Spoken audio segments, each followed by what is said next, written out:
Hello there Pokefans from across the world, I'm Simon Blaze and this is random facts about Pokemon. Well, since the franchise is so big, I'm going to just go down with 10 facts. Why 10 you ask? Seems like a good number to start off.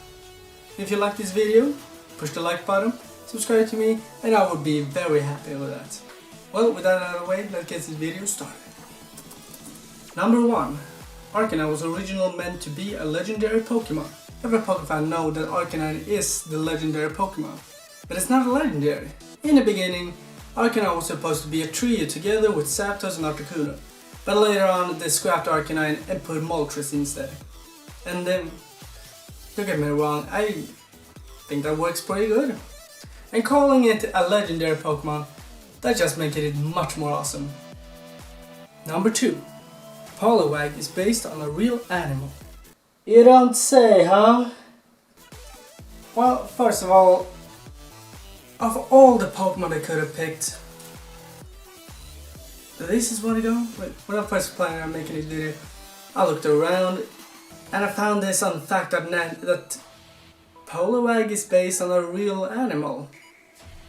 Yes, there are many Pokemon are based on real animals. Why Poliwag? Oh, it says here, and I read it right here. It's based on a kind of a typo, which is kind of a frog. I don't really know about it. And yeah, sure, you maybe didn't know about it. But also, do you know another Pokemon that's based on it?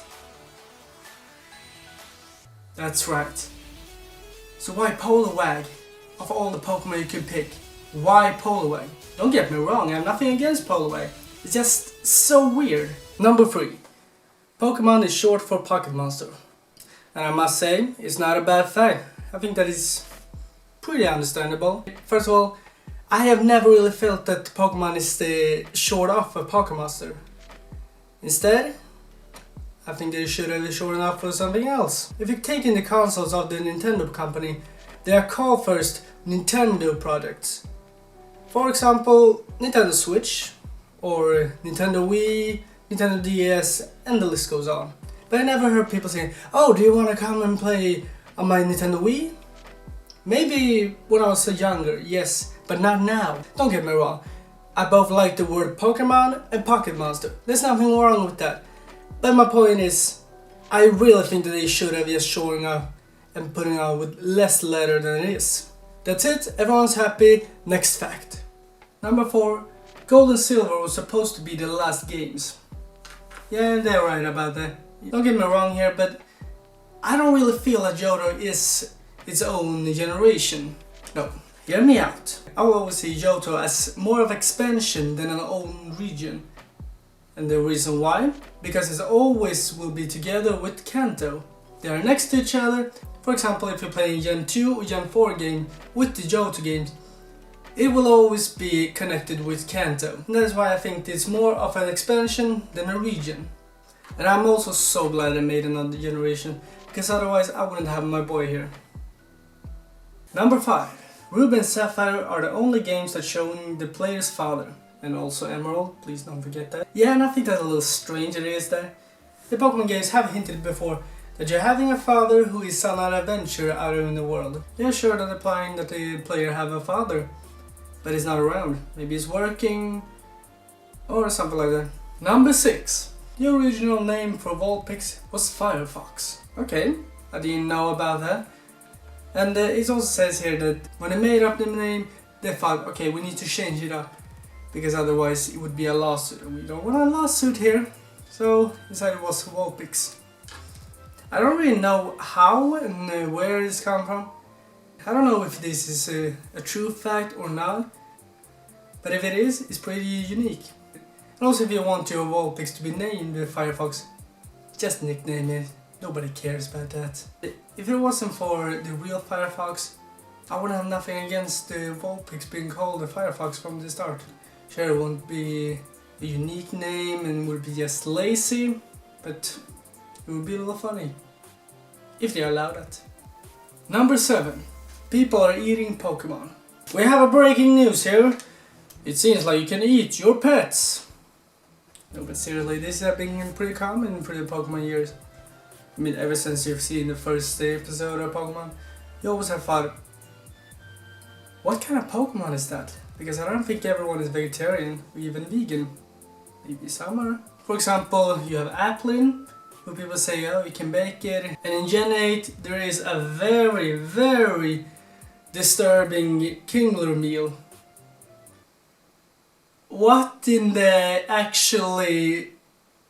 What? If the Pokemon were real, in some culture they would eat it. Why? If I were going to say, oh, this is unethical, oh, why would you eat your pet? Sure, I wouldn't eat my own pets. But my point is, there are some culture in the world where they're eating pets. Number 8. Ivysaur is the only second stage grass poison evolution that doesn't require an item to reach its final form.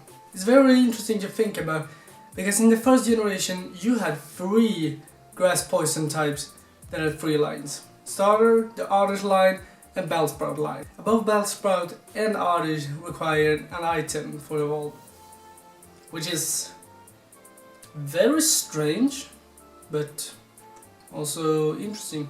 You may think that in the second generation the Oddish line would change up a bit, in that sense Gloom evolves into Bellossom. But in that case it is a Sunstone, not a level up. Number 9.